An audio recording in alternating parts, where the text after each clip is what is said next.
Ta mère a signé ça pour s'assurer qu'on s'occupe de moi. J'ai déjà mis la maison en vente. Tu as exactement 1 heure pour emballer tes saletés et ficher le camp avant que je change les serrures. Britney emménage dans ta chambre. Voilà exactement ce que mon beau-père m'a dit quelques minutes après que nous ayons enterré ma mère. Il n'a même pas fait semblant d'être triste. Il a simplement jeté un document sur le bureau, juste sous mon nez. J'ai baissé les yeux. Un acte de renonciation. Il était daté de 3 jours avant que ma mère ne tombe dans le coma. La signature était un gribouillis tremblant et irrégulier qui ne ressemblait en rien à la sienne. C'était un faux. Un faux désespéré et maladroit. Puis j'ai regardé par la fenêtre et j'ai vu le SUV noir avec 2 hommes costauds qui surveillaient la maison. Tout prenait sens. Steven n'était pas seulement avide. Il était terrifié. Les usuriers étaient venus réclamer leur dû, et vendre la maison de ma mère était son seul moyen de les rembourser. Je n'ai pas crié. Je ne l'ai pas supplié de me laisser rester. J'ai simplement pris mon sac et je l'ai regardé droit dans les yeux. Profite bien de la maison, Steven, ai-je dit. Tant que tu le peux. Je parie que vous n'avez jamais vu un homme vendre son âme pour un gain rapide, pour ensuite réaliser qu'il a signé le reçu avec de l'encre invisible. Si vous avez déjà eu affaire à une famille qui valorisait l'argent plus que votre existence, dites-moi dans les commentaires quel a été le moment où vous avez su qu'ils en avaient fini avec vous. 2 heures plus tard, j'étais assise sur un matelas nu, par terre, dans un studio qui sentait le café rassis et le désespoir. C'était une chute brutale par rapport aux fauteuils de velours et aux finitions en acajou du domaine de Rosewood, mais au moins, l'air ici était pur. Il n'avait pas l'odeur de la trahison.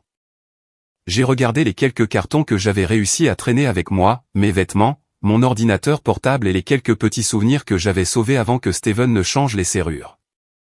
Ces 6 derniers mois, ma vie avait été un tourbillon de moniteurs d'hôpital et de conversations à voix basse avec des oncologues. J'ai dormi dans un fauteuil en plastique à côté du lit de ma mère tant de nuits que ma colonne vertébrale me semblait courbée en permanence. C'est moi qui dosais la morphine.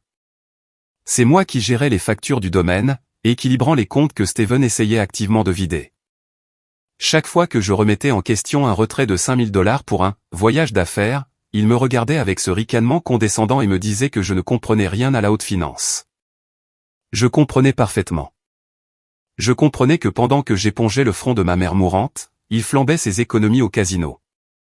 Puis il a ramené Britney à la maison. Il l'a présentée comme une infirmière privée engagée pour aider aux soins palliatifs. Mais j'ai remarqué des choses. J'ai remarqué qu'elle passait plus de temps dans la chambre principale que dans la chambre de la malade. J'ai remarqué la façon dont elle regardait les vases anciens et l'argenterie, les évaluant du regard comme un commissaire-priseur. Elle n'était pas là pour prendre les signes vitaux. Elle auditionnait pour le rôle de la veuve éplorée avant même que le poste ne soit vacant.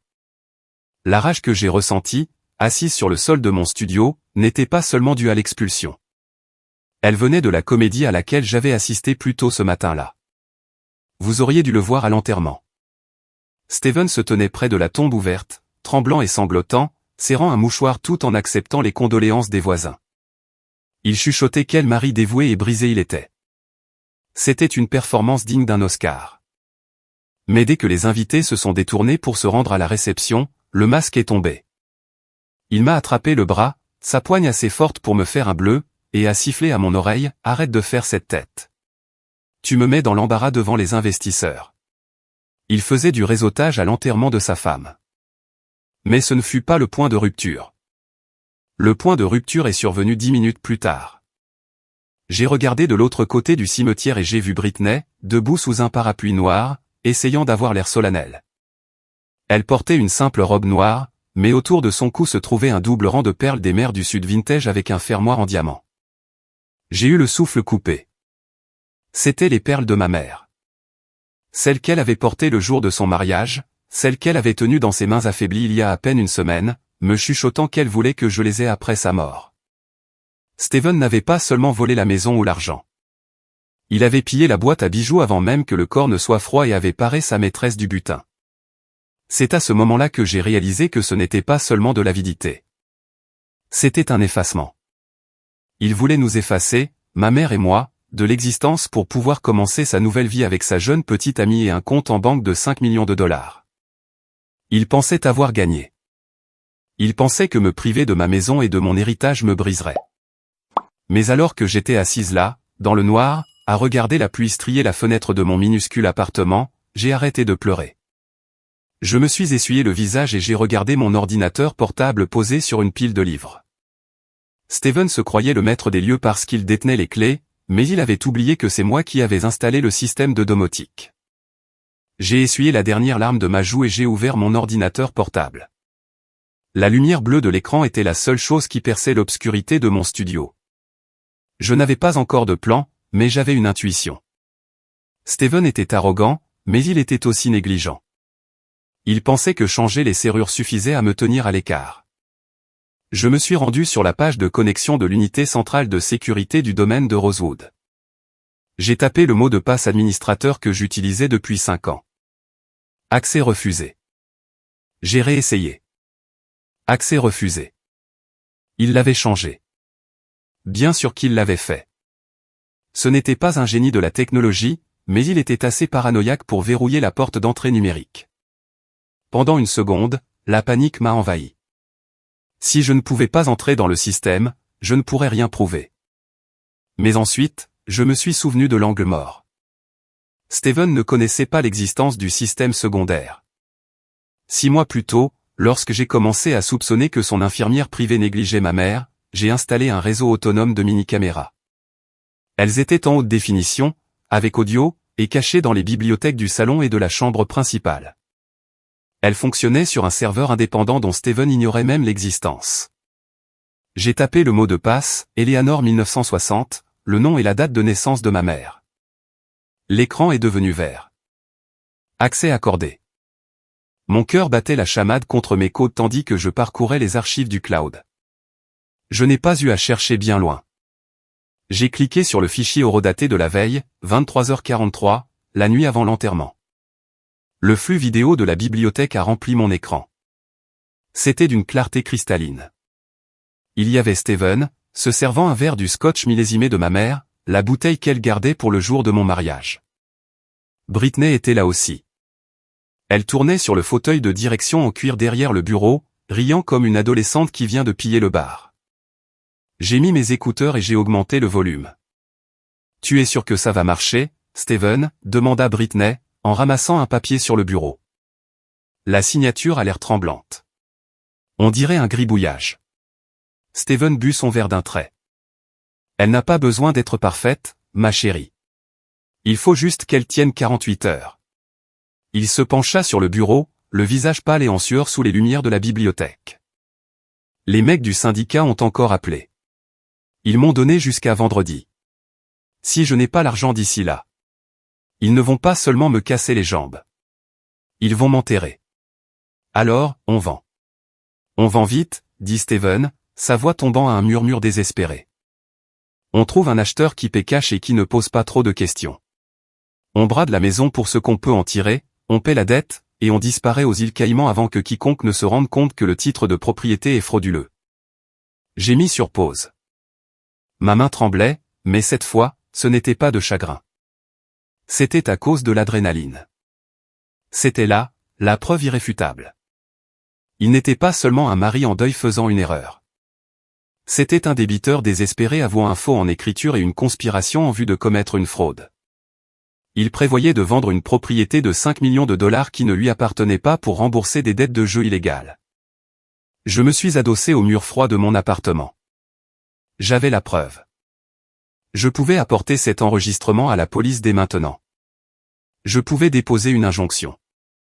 Mais j'ai pensé au système judiciaire. J'ai pensé à quel point Steven pouvait être charmant quand il le voulait. Il prétendrait que la vidéo était sortie de son contexte. Il engagerait un avocat pour soutenir que la signature tremblante était simplement due à la faiblesse de ma mère dans ses derniers jours. Ce serait une bataille juridique qui pourrait s'éterniser pendant des années, drainant la valeur de la succession pendant qu'il vivrait gratuitement dans ma maison. Non, une action en justice civile ne suffisait pas. Je ne voulais pas le poursuivre en justice. Je voulais le détruire, le faire enfermer pour de bon. J'avais besoin qu'il fasse plus que simplement parler d'un crime. J'avais besoin qu'il en commette un crime fédéral. Il voulait un acheteur au comptant qui ne poserait pas de questions. Très bien. J'allais lui donner exactement ce qu'il voulait. Le lendemain matin, je suis entré dans les bureaux du cabinet d'avocats Walters & Associates avec une clé USB à la main et un plan en tête. Maître Walters avait été l'avocat de ma mère pendant 20 ans. C'était un avocat de la vieille école, bureau en acajou, costume 3 pièces et une croyance en la sainteté d'une signature. Quand je lui ai fait voir la vidéo de Steven avouant le faux, son visage a viré à un rouge que je ne lui avais jamais vu. Il a enlevé ses lunettes, les nettoyant furieusement. C'est répugnant. Nous pouvons aller à la police immédiatement, Audrey. Nous pouvons obtenir une injonction d'urgence pour arrêter la vente. Nous pouvons le faire expulser de la propriété dès ce soir. Non, ai-je dit, une injonction ne fait que l'arrêter. Elle ne le punit pas. Il prétendra qu'il était sous la contrainte. Il prétendra qu'il ne savait pas que l'acte était un faux. Il trouvera un moyen de s'en sortir, et il passera les 10 prochaines années à vivre dans la maison de ma mère pendant que nous nous battrons au tribunal des successions. Je me suis penché en avant. Je ne veux pas arrêter la vente, Maître Walters. Je veux qu'il aille jusqu'au bout. Maître Walters arrêta de nettoyer ses lunettes. Il me regarda. Me regarda vraiment, et un lent sourire acéré apparut. Il ouvrit son tiroir et en sortit un lourd dossier de couleur crème. Vous savez, dit-il en tapotant le dossier, l'ironie, c'est qu'il n'avait pas besoin de faire tout ça.